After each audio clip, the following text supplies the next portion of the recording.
Hi, everyone. Thank you so much for joining us.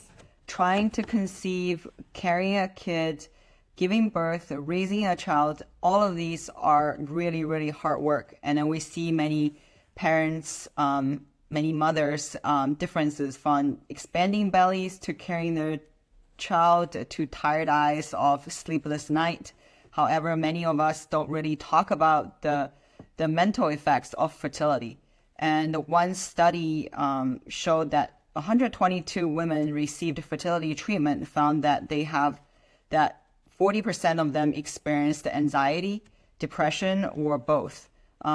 So mental health issue is really important, and that's why we're really excited today to be joined by Rena Gower of Reproductive Medicine Associate of New York and co-host of the Fertility Forward podcast.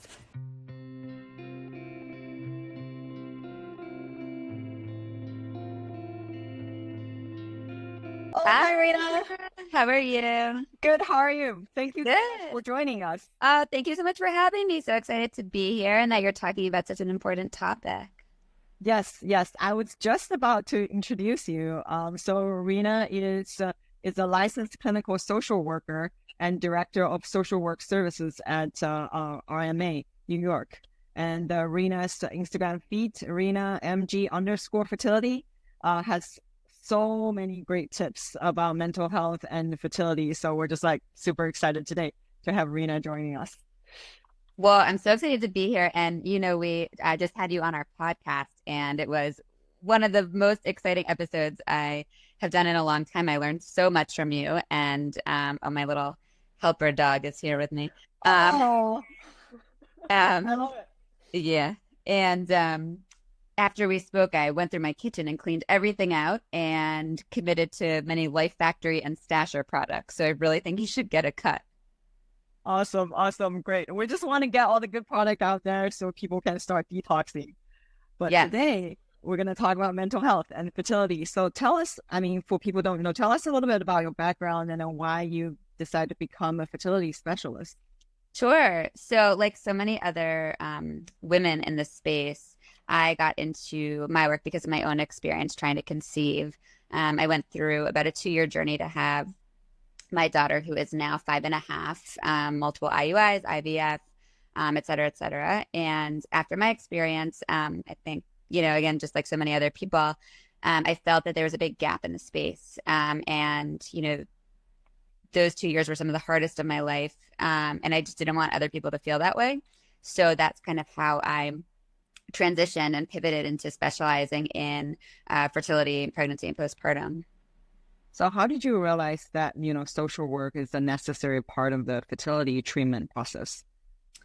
When I went through it, sorry, I'm turning the volume up on my phone for a second. When I went through it, I always say, I spent the first year feeling really alone. And then after a year, it's kind of like I'm trying to create a life and I'm no longer living one. So that's when I started getting really proactive. I got involved with Resolve. I started being open about what I was going through. I had really felt so much shame before and really wasn't sharing. And, I was seeing a therapist, but she didn't specialize in this. And I kind of just felt like she didn't get it. For me, I found the most solidarity and connection in speaking with other people who were going through it or had gone through it. I just felt like they got it. And that's why I'm really open about it. I think in school, we kind of learn, oh, you should be a blank slate. You don't share about yourself with your patients. But in this particular line of work, I've actually found that it's really helpful and it really resonates with people. They really kind of like to know that you've kind of also gone through it. I think it's just sort of this shared connection. It's a club you never wanted to belong to, but we have the best members. That's true. That's true. So why do women feel so stressed out when they're struggling with fertility? There's so many different reasons, but I think the sort of umbrella blanket ones would be guilt, shame, loss of control, anxiety, uncertainty, loneliness, and isolation. So just kind of go hand in hand.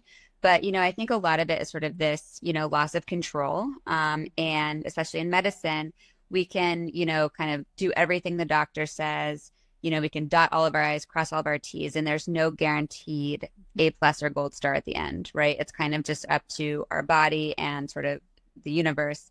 And that's really, really frustrating. So that's one thing, because again, we can feel like we're doing everything we're told to do and then still not getting results. And that's really, really hard. And then I think sort of this isolation and, I actually saw during the pandemic, I don't want to say it was easier for people, but they were dealing without having the pressure to go to things socially or, be out and maybe, be dealing with weight gain from medication or not feeling well. That was kind of all taken away, which I think made it easier for people. But, look, babies and pregnancy, that's just a part of our world. You can't escape it. And so I think especially, when it's something you want so badly and you're out there, you can't avoid it. And that's really hard. And especially because you can't societally, and something I work with patients a lot on is sort of helping them cope and coming up with ways to deal with this. But like, what do you say to someone? I know when I was going through it, there were so many times where I just ended up in a bathroom crying because I saw somebody pregnant or heard about someone being pregnant. And like, what do you say to someone? Like, I'm happy for you, but sad for myself. Because that's kind of what it is, but that's really hard to say to somebody. Right. Do you find also most women don't realize there could be a male factor in infertility? Yes, absolutely. I'm really glad you brought that up. Fertility cases are 1/3 female, 1/3 male, and then 1/3 unexplained. And something I work with a lot on with people is sort of the language. A lot of times I'll hear people say like, "Oh, it's her fault," or "It's his fault," or "It's my fault." It's nobody's fault, right? It's a disease. It's recognized by the World Health Organization as a disease. So it's nobody's fault. It just is. That's like saying it's your fault. You got cancer, you got heart disease. And so that's something I work on with a lot of people. And I think, there's more products coming out there on the marketplace. More people are talking about sort of the male factor, but I think certainly overall the stereotype is that it's something to do with the woman, right? Yeah. So what are some things a couple can do to cope with the stress? Well, there's a lot of things, right? So, I sort of take a multifaceted approach to my work, but something I'm really big on is positive psychology and helping people reframe. That doesn't mean that we're not going to feel our feelings or acknowledge that this is really stressful, right? The stress levels of infertility are the same as cancer, AIDS, heart disease, so super high. So it's sort of this fine line between acknowledging your feelings and the stress, letting your feelings flow through you. I work with people on how to kind of manage anxiety, how to cope with it, how to kind of welcome it into your life, because we don't want to push it away. Because when we do that, that's when it can manifest in, anger, irritability, crying, etc. So it's this fine line between welcoming those emotions in and then doing other things, such as various positive psychology techniques or reframing, so that we can have a balance of both. Yeah. Could this stress actually lead to infertility and miscarriage? No. And so many people think that, so I'm really glad you asked that. I always say that infertility causes stress. Stress does not cause infertility. And so many people, when they tell someone they're trying, one of the most common responses is like, "Oh, just relax and it'll happen," or "You work too hard." And those are the most frustrating responses, right? Because neither have any correlation with whether or not you're going to get pregnant. So I always say, I care about your quality of life, and I care that you're not feeling stressed, or we're managing your stress and your anxiety, but neither has a correlation on miscarriage or whether or not you're going to have success. So I want you to feel better, but neither have direct result with outcome. Yeah. You also had another great post saying that 76% of fertility patients report experiencing anxiety, and then 56% report experiencing depression. What are the difference between anxiety and depression? Sure. So, clinically speaking, there are different DSM diagnoses, right? So, anxiety is more, and especially in this particular realm, anxiety is sort of those thoughts that spiral out of control, right? That you can't manage, and they keep going and going, and you kind of get sucked in this rabbit hole and you can't get out of them. And maybe you can't breathe, maybe you can't sleep, maybe you find yourself sort of hyper controlling or micromanaging other areas of your life, because you're anxious about this other thing, and so then it's being displaced onto that. So anxiety is, again, more these like thoughts you can't control. Maybe you're stuck on this endless loop, which is called ruminating. Depression is more biologic symptoms. So those would be, a clinical diagnosis would be if you have 2 consecutive weeks of change in appetite. So either more hungry or less hungry, change in sleep. So either you're sleeping all the time or you're not sleeping at all. And then inability to do like your normal daily things, like, are you going to work? If you have other children at home, are you taking care of them? And depression there's various forms of depression, from a clinical to something called dysthymia, which is sort of this like gray area, but it's more of this like heavy feeling of sadness and loss of joy. Can you experience both? Oh, sure. Yeah, absolutely. And I will say, many of my patients, definitely experience both during this process, and there's levels of it, right? You can have sort of mild forms of both anxiety and depression, or you can have more serious forms. And something, that we're talking about that now that I think is important to note is medication to manage those okay if you're trying to conceive or are you pregnant? Yes, absolutely. I work collaboratively with reproductive psychiatrists and providers that are familiar in the classes of medication that are safe during pregnancy or trying to conceive. But something that's really important to note is the mother's mental health is the most important. So if you're not healthy mentally, then, it's going to be very hard to carry a pregnancy, very hard to care for a baby. So it is really important to get that under control. No shame in that. Medication is okay. And not that that's the only option, but it is an option. And so I think a lot of times people think it's not, but it definitely is. Again, you work with a provider who's familiar with what's going to be safe for you. That's really good to know. So if a couple, both of them are experiencing mental health issues, how can they support each other? So with couples, I think one of the strategies that I really like is sort of this 30 minutes once a week rule. A lot of times people will tell me that this subject kind of dominates their conversation, and this is the only thing they're talking about.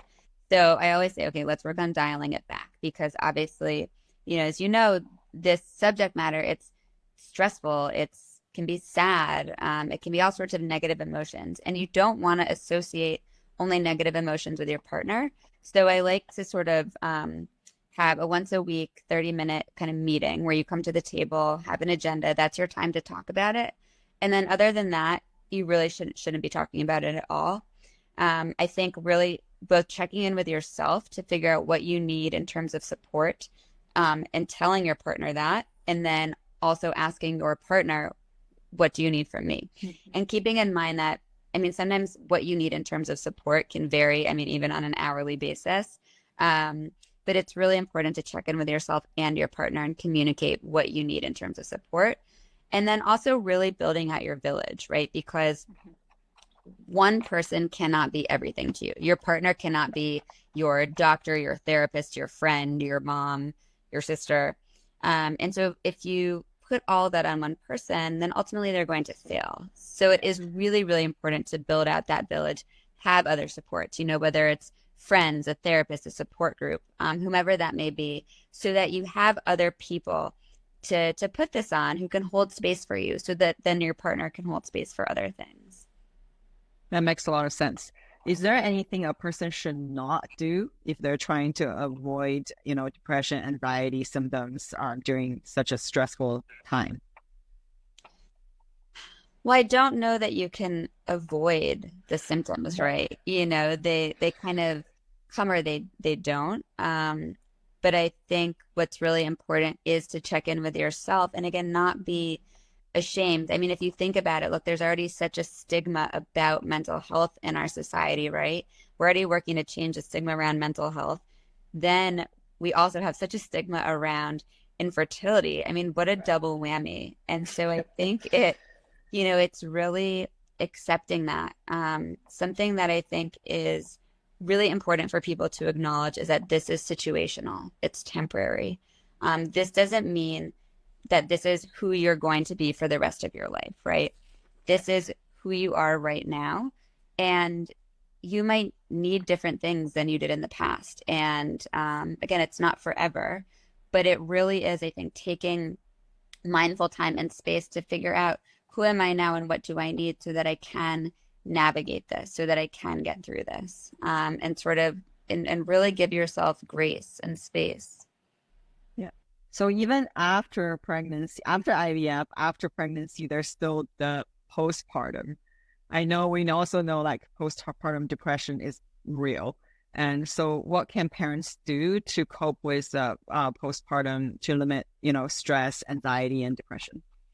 Sure. Well, so something that's super important to know is, if you do have a history of anxiety or depression, or maybe you went through some trauma to get pregnant, I mean, you are then at increased risk for postpartum.